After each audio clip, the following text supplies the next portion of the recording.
Hello and welcome. It's great to have you here. Thank you for hitting play and choosing to listen to one of our inspiring guests. This is one of our masterclass episodes where we get an e-commerce expert onto the show to share the key things you need to know in one e-commerce subject. In this episode, I get to chat with e-commerce expert Abhishek Chandra about one of those, shall we say, slightly scary new trends in e-commerce? Conversational commerce. Talked about a lot, but not often in detail, and certainly not in as much detail and as practically as we're going to be going into it in this episode. He's going to take us through exactly what conversational commerce is in practical terms, including lots of tips, stats, examples, and a fair bit of news as well. He's also going to give us the background on how the changing tech landscape and changing consumer behaviors are fast turning conversational commerce into a channel you can't afford to ignore for acquisition or retention. Please make sure you listen to the end of the episode so you don't miss out on my guest's top tips, frequently described as the best bit of the show, and Abhishek's answers are great, and my own take on this episode. Plus, if you listen right to the end, you'll also get a very special offer to help you embrace WhatsApp, which is the go-to conversational commerce channel right now, even better. And now to introduce our special guest. Abhishek Chandra is the Chief Revenue Officer at GoKwik. Founded in 2020, their focus is on helping e-commerce brands to unlock their growth by solving crucial challenges across the e-commerce funnel, which is exactly what he's here to help us all with in this episode. Hello, Abhishek. Hi, Chloe. It's really amazing to have a conversation like this. Though we have met so many times in person, and we had small chats for a few minutes, but I think this will give us a longer time to talk about each other. Yeah, it's great to, like you say, we seem to meet at places, say hello, a quick hello, and not manage to do a lot more, and certainly not manage to record it for the benefit of the audience. So yeah, it's very cool to get to spend a whole 30 minutes with you. So very glad to have you here. Now, how did you start off in e-commerce? Because I don't think I've even asked you that question when we've been out and about. So how did the journey start for you? Yeah, so as correctly introduced by you, so we started GoKwik around 5 years back, but I think the idea of it was brewing from way earlier. So both me and my CEO, so we've been part of the Indian startup ecosystem for a long time, for the last at least 13-14 years, and we have seen many times that so there was time when, let's say, DTC used to start growing, but after a few years we started seeing that the large marketplaces like Amazon or, let's say, Flipkart in India, they used to create competitive products in the same marketplace, and they used to just kill those DTC brands once they started selling on Amazon. And beyond a point, even if, let's say, they keep selling their products on Amazon, beyond a point, the commissions were so high that they were not able to sustain. And slowly and steadily, their customers used to move from their DTC websites to these marketplaces. So every 5 years, I used to see these DTC brands shutting down. So what we thought about was, before even starting GoKwik, that maybe one day we'll start a company where we can actually build solutions that can give an Amazon kind of experience on non-Amazon world, which is the DTC world. And the reason there was a requirement for a third party player like us was because, see, these DTC brand owners, they know how to get the right product out for the right audience, but these are not tech people. And so we thought, why don't we build solutions that can be plugged at various stages of an e-commerce journey, so that there is less friction for the end customer to transact, and again, they have the same experience which they used to get on an Amazon, which was a tech company, and they were selling a product. That is why the customer used to have this amazing customer experience journeys there. So we kind of replicated the same in the DTC world. So this is how GoKwik started in 2020. And because we were solving these critical challenges, which was not even just visible in the Indian market, but it was there in the Asian market. It was there in the Western market. So we kind of blew up very fast in the first 5 years. So we are just now in our 5th year, and now we work with over 15,000 brands globally, and we have 3 large products, and a good captive, or basically brand base coming from every part of the world, be it the Asian part of the world or the Western part of the world, because the problems were same. So yeah, so this is a short journey what we have seen in the last 5 years. I know you're a big fan of, watching the trends that are going on in the space, but I find one of the most fascinating ones, the way that here in the West, UK, Europe, US e-commerce, we've been pottering along doing our stuff with our consumers who were very addicted to desktop for a very long time because internet came to us early. Now we're playing catch up, trying to adapt to a mobile first consumer, which means we need to be learning from Asia, South America, etc. Because you've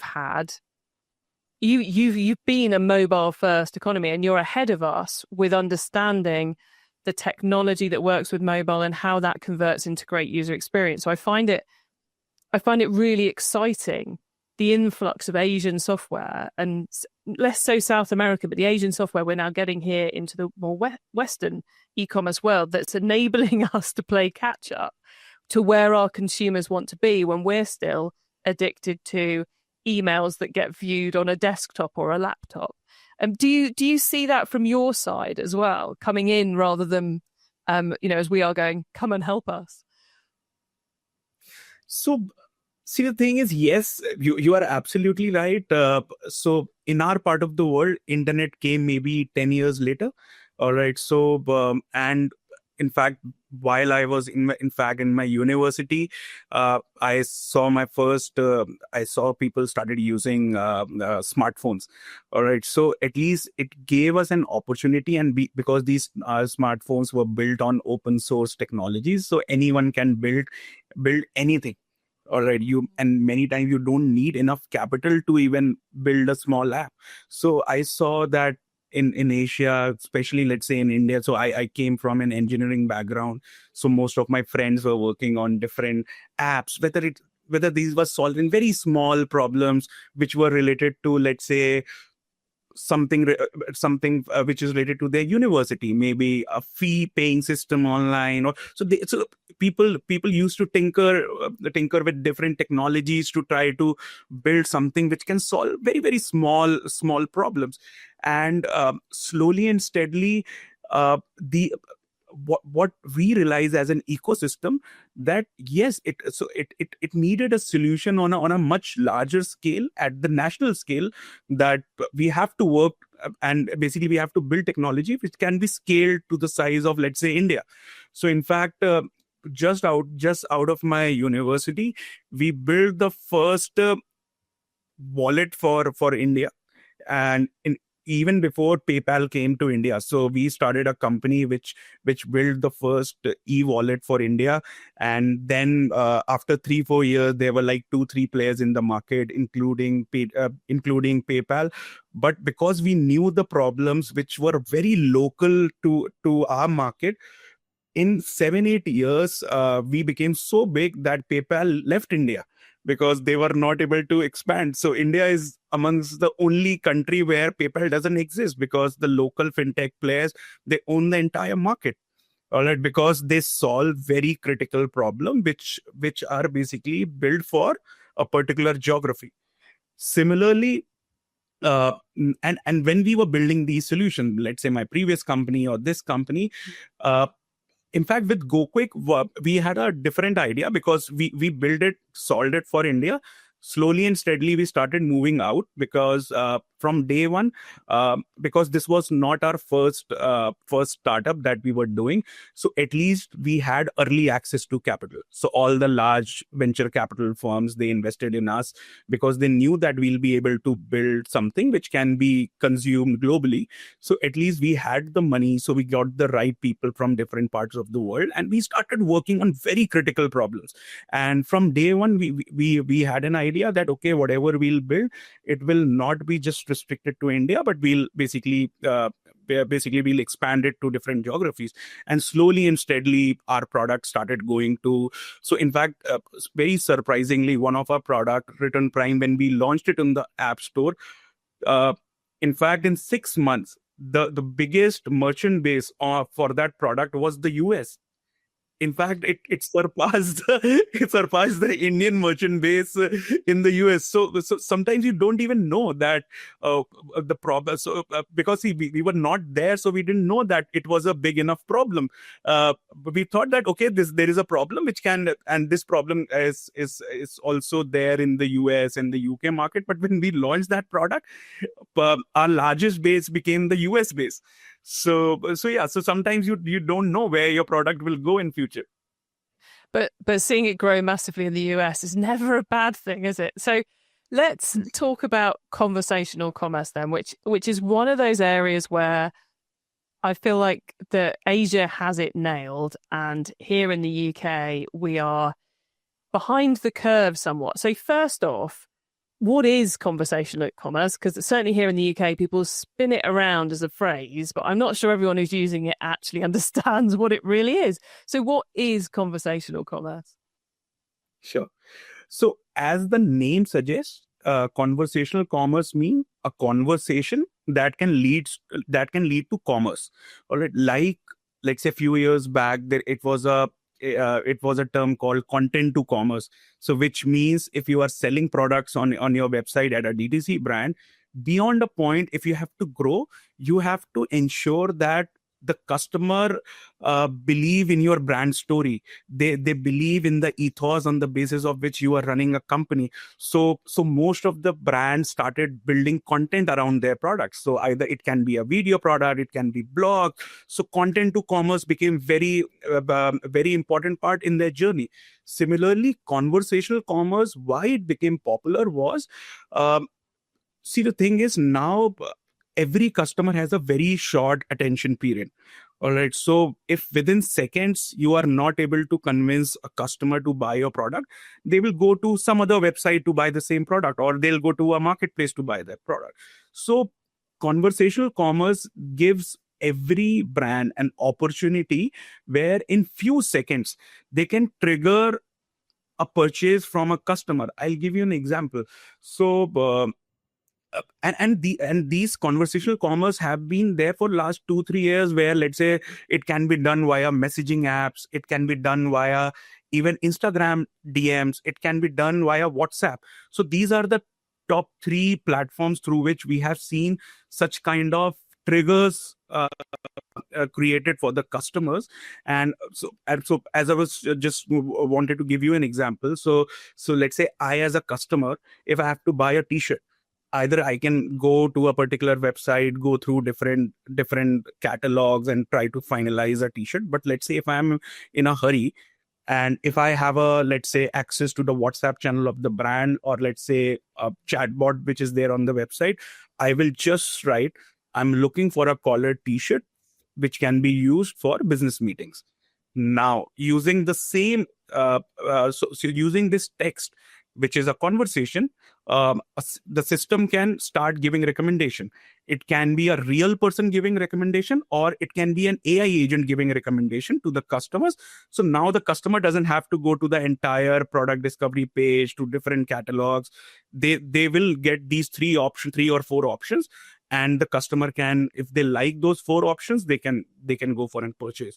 So which means from let's say a 10-minute journey on a website where customer was, let's say, looking for a product and then he was deciding to buy a product, this journey can be shortened to maybe a 2-minute journey. So which is a very significant difference. And let's stick with the WhatsApp example just to simplify the tech here. But we have that conversation. Is the end point that the agent that we're having a conversation with, be it human, be it AI, they then give us a link to the product page on the website to buy, or do we buy within WhatsApp? Is there a, to complete purchase, do we go somewhere else or do we stay on platform? Very good question, Chloe. Not many people know that, but WhatsApp is the only channel where you can get the customer complete the transaction on WhatsApp itself, because it is so well connected to the Shopify backend. All right. In fact, I'll give you an example. Let's say of an abandoned cart. If someone abandons a cart on a particular website, they get a trigger on WhatsApp that, hey, you were looking for this product with complete imagery of the product, or it can be a video of the product. And let's say if you finish the transaction in next 5 minutes, you'll get something. So, and when the customer actually decides to buy that product, and in fact, before even buying the product, maybe a customer can ask a question: can I get this product in different color? So once they write that, now a different product is pulled from the Shopify backend and it is given as a suggestion. So let's say after that, if let's say the customer likes that product, they can just click on that link and they will be directly taken to the checkout page of Shopify.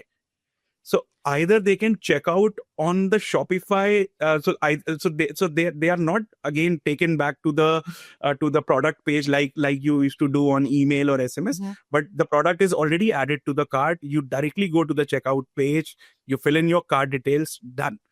And this is what is already working in UK, but in the Asian market, it has gone to one extra step. There we have WhatsApp Pay also, so you don't even have to go to the checkout. You can just fill in your card details on let's say on WhatsApp itself, and the transaction is done. I think WhatsApp rolls out these features in phases in different countries, but I think this feature to complete the entire transaction on WhatsApp maybe is just 6 months away from a UK launch. And so basically, if we've got a good integration, an integration properly set up, then at the moment here in the UK, we're going to be sending customers to the distraction-free zone that is the checkout of our store. And soon we'll be able to actually take the money on WhatsApp as though it was a marketplace, for example, and then the order comes through, the money comes through, and all the rest of it. You mentioned that works with Shopify. Is it only Shopify that's got that level of integration, or is it technically possible for anybody to do it? So it is possible for other platforms also. So see, globally, we are the largest WhatsApp commerce company. So what we have seen is when we were building it for different geographies, different platforms, at least Shopify, the integration is very seamless. So everything can be automated. But now we are building it for different platforms also, like Magento or let's say different custom platforms. So it is already in our roadmaps, and I think by end of this year we will make it available on other platforms also, because see, there were some certain limitations. In fact, when we were building it for Shopify also, there were certain APIs which were not available, but it took us close to an year to request Shopify to give us those APIs and all. So it takes time, but now because it is working so well and seamlessly on Shopify, that other platforms have also started giving those access points where we can build those APIs for WhatsApp integration. Cool. So if you're on Shopify, this is pretty easy to get integrated. If you're on others, ask the question. That's what we're saying here, but it's probably coming if it isn't here already. Why? I mean, we're saying about how it's coming.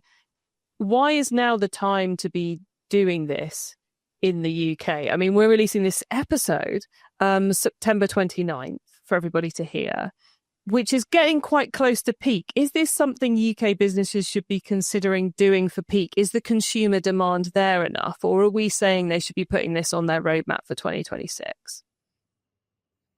So I think this is the right time to start using WhatsApp. In fact, I'll give you an example. So when we launched our product, it's called Quick Engage.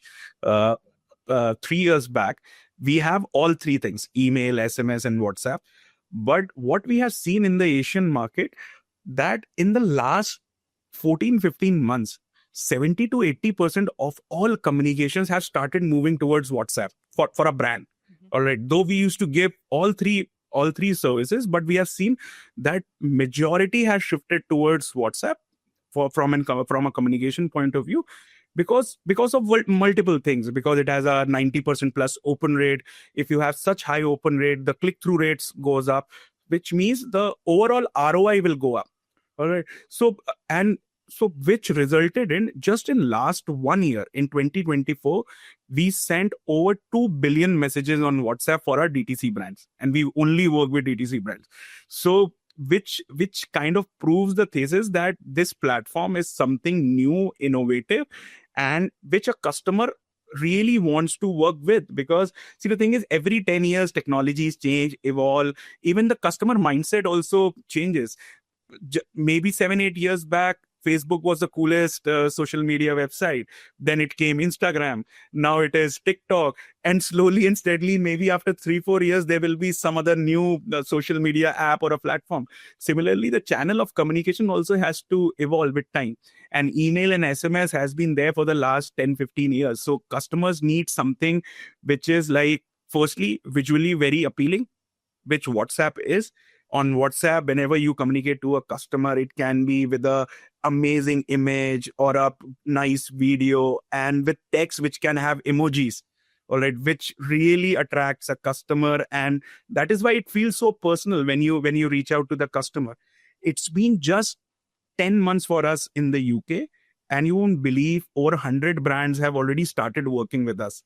And these are across different categories, from fashion to health and health and nutrition to pet care, and everyone is using it for different purposes. So for example, one of our pet brand, their best use case is getting more reviews out of through WhatsApp.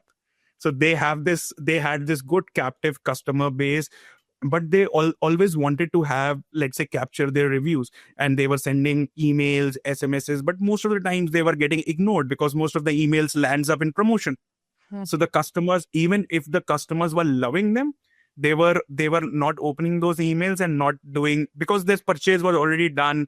So it was not happening. But when they started using WhatsApp, so after every purchase, maybe on the 7th day, you get a message that, hey, hope you like the product. Can you give us a rating? And the rating system was placed then and there on WhatsApp. 1, 2, 3, 4, 5 stars. They can click on any rating. If they give, and after let's say clicking on the stars, they can write a review. And this review and rating can be published on external websites like a Judge Me or a reviews.io. So these are the things which are directly possible via platforms like platforms like WhatsApp, which is not any way possible on an email or SMS. It strikes me that SMS is probably going to die out for marketing and sales. Stay for ops, but die out for marketing and sales. And that we're going to be collecting mobile numbers with the aim of WhatsApping people, not SMS, because the functionality's there and consumers seem to respond to it so much. So building up to a question here, honest, it strikes me that a brand would be better off if they're going, we've got to move beyond email. Do we do SMS? Do we do WhatsApp? Right now, the better option is to leapfrog past SMS and go straight for WhatsApp. Is that right or wrong at this point in time? You are absolutely right. In fact, when we came to the UK, we never asked any brand to stop email.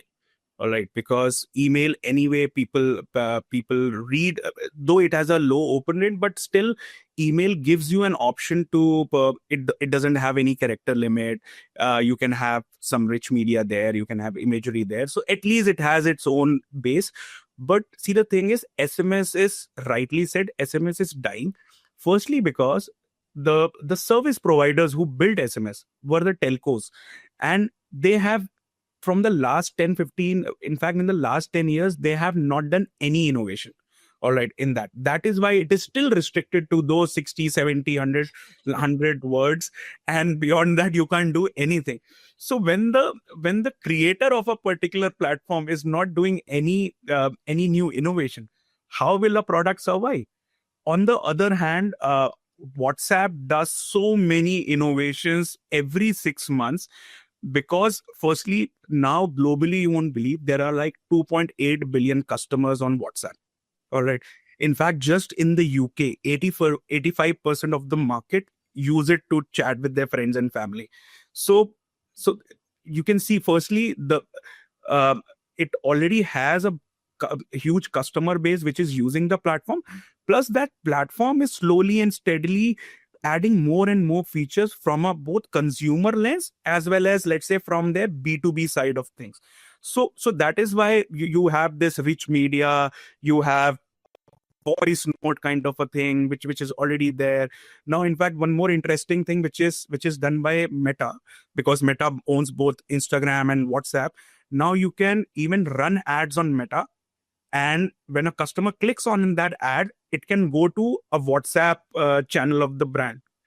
Really? Wow. Yes. So you could do like a survey style ad and take it immediately to WhatsApp for a conversation rather than clever. Very clever. So, Abhishek, we've covered a lot of the why you really should be considering WhatsApp right now. And I have to say, I'm convinced, very tempted to go off and see how we could integrate it into our podcast marketing. But that's not for this show. If someone's listening going, yes, we need to kick off this now, get it ready for Black Friday and Christmas, test it, recruit customers, etc.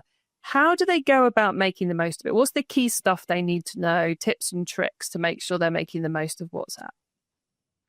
So, see, in WhatsApp, what typically happens is, firstly, the onboarding is not a long process. Within 24 hours, basically, firstly, it's a 5-minute job to connect, let's say, a Facebook Business Manager ID to your Shopify backend. So it's a 5-minute job. Within 24 hours, you get basically your account is set up for WhatsApp marketing. Then the first step comes is, now you have to collect basically consents from customers, which you already do for email. So you have pop-ups on your website. You on the checkout, you have different check boxes for email. So typically you have to start taking consent for WhatsApp marketing also. And which is a process which takes, because slowly and steadily your customers will start giving consent. So in fact, what even I would suggest brands is, because November is in 2-3 months, November will come, you will have BFCM. So it's better to start immediately, so that at least you can have consents from most of your customer. And anyway, on WhatsApp, you don't start with marketing on day one, because it's a new channel of communication. So first you have to warm up the customer. So for the first 30-40 days, even we tell the brands, you need to warm up the customer. And how do you do that? You send order confirmation messages on WhatsApp that, hey, thanks for placing the order. You will receive the product in next 3 to 5 days. And with a tracking link that, hey, here's a link to track the order. So you can keep clicking on that link till the time you receive the product. All right. So order confirmation messages, abandoned cart messages, review messages. Once, let's say, in 30-40 days, your audience is warm up to the idea that, okay, now I will keep getting different messages on WhatsApp. Then you do your first marketing campaign. So it needs a 30-40 days of a warm-up period. So I think this is the right time to actually go for this WhatsApp integration, because anyway, BFCM is around the corner. In fact, I'll give you an example of last year. So last year when we launched in the UK, before the BFCM, we hardly had like 10 brands which were using WhatsApp. And one of our brand, they were doing like, I think they were doing 10 million pounds in revenue in a year. And during the Black Friday sale, we told them that you are anyway marketing your offers everywhere.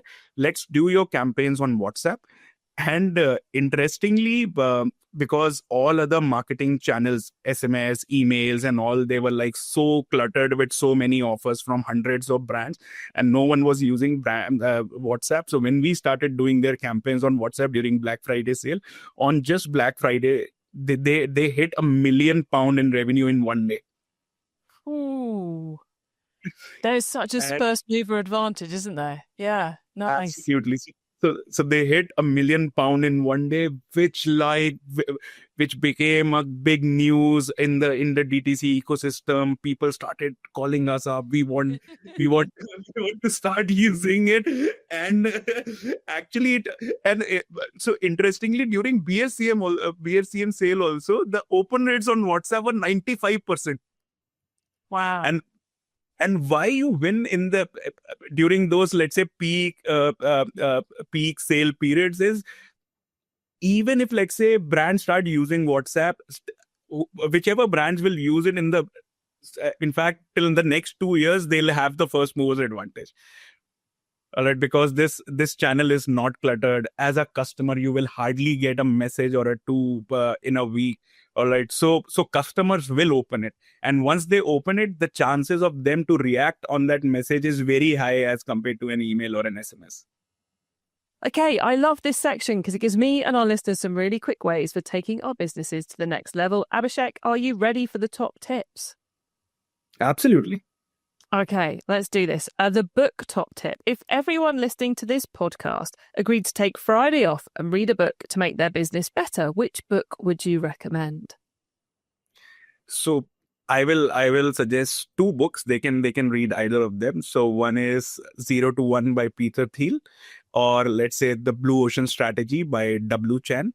So both the books talk about innovating and not trying to improve what is already available, because it gives you the power to create monopoly in the market if you innovate.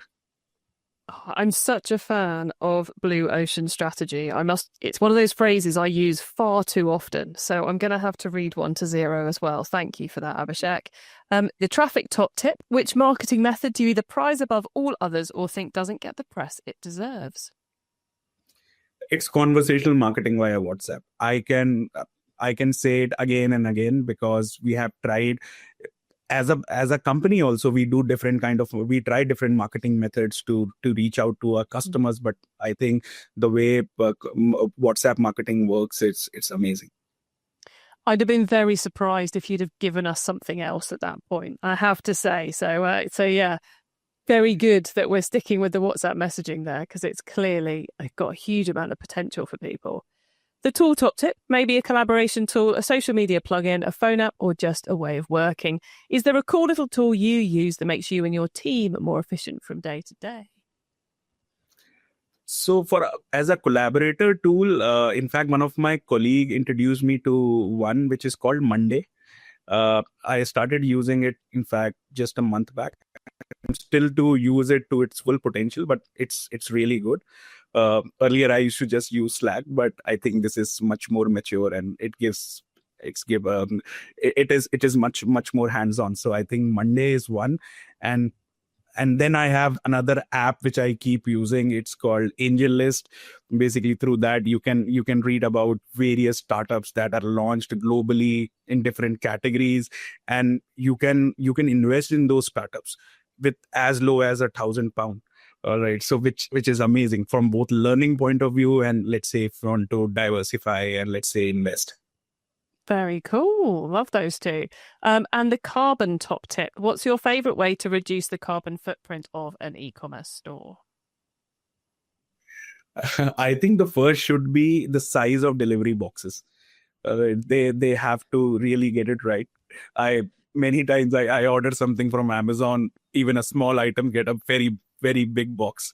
All right. So I think getting the size of the delivery box right is the first thing.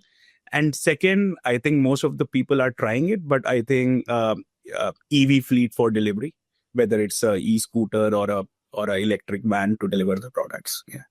Yeah, there's nothing worse than a big amount of air being carried around the country on the back of a fossil fuel burning truck, is there? It's like, We can do better. We can do a lot better. Love those two. Thank you.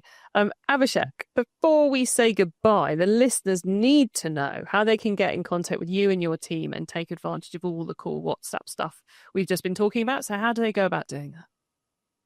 So either they can directly reach out to me via LinkedIn. They'll be able to find me on LinkedIn, and also they can go to our website gokwik.co and they can leave a query there. In fact, interestingly, I can do one thing for all your listeners. So if they mention Masterclass as a code, we would be happy to give them a 25% off for the entire 1 year on the subscription fee of GoKwik. And yeah, we can do that. Very nice. Love that. So that's use the code Masterclass and you will get, was it 25% off for a whole year? Yes. Yes. For the whole. Excellent. Very, very juicy offer there, everyone. If you had the slightest hesitation on giving WhatsApp a go at the moment, hopefully that's broken that last bit of hesitation. So head to GoKwik.co to get that one. Abhishek, thank you so much. It's been lovely having a decent long chat with you, and I'm so pleased we got to record it for all the audience. So thanks for being on the e-commerce master plan podcast. It's my pleasure. It was amazing talking about this new thing. I'm very excited about it. What a fascinating chat with Abhishek. If you're not convinced that WhatsApp is something you should be investigating for your brand, probably ahead of SMS, I don't know what more we could have said, because consumers are responding really, really well to it. There is still some of that first mover advantage, that blue ocean strategy opportunity going on with it. There's clearly multiple different ways in which it's delivering well for brands. Abhishek talked about order confirmation activity.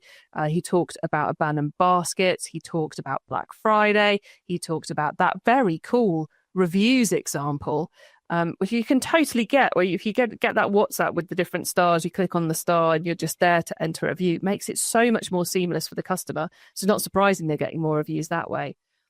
Lots of opportunity there and huge integration abilities to enable it to work really well for your brand. And of course, it's conversational. So if you've got the integration data right, you can then have the AI and the automation helping customers converse with your WhatsApp, or you can have real life agents doing it too. You can get your hands on all the notes from this episode, including the top tips and links to what we've mentioned, by heading over to ecommercemasterplan.com. You can also use our direct episode short links. Just put ecmp.info/the number of this episode into the URL bar and you'll be redirected straight to the right page on the website. When you get to the website, why not add yourself to our email list? Not yet our WhatsApp list, but definitely to our email list, so you don't miss out on any of the stuff we share to help you. And if you liked this episode, then why not have a listen to episode 529, where I'm chatting with a super successful e-commerce brand owner about how they've been leveraging WhatsApp in their business to build both sales and community. Thank you for tuning into this and every episode of the e-commerce master plan podcast. I bring you a new interview every week because I want to inspire and help e-commerce business owners like you to succeed and thrive with your businesses, including progressing along the path to net zero. So if you know someone this show can help, please tell them to listen to the e-commerce master plan podcast.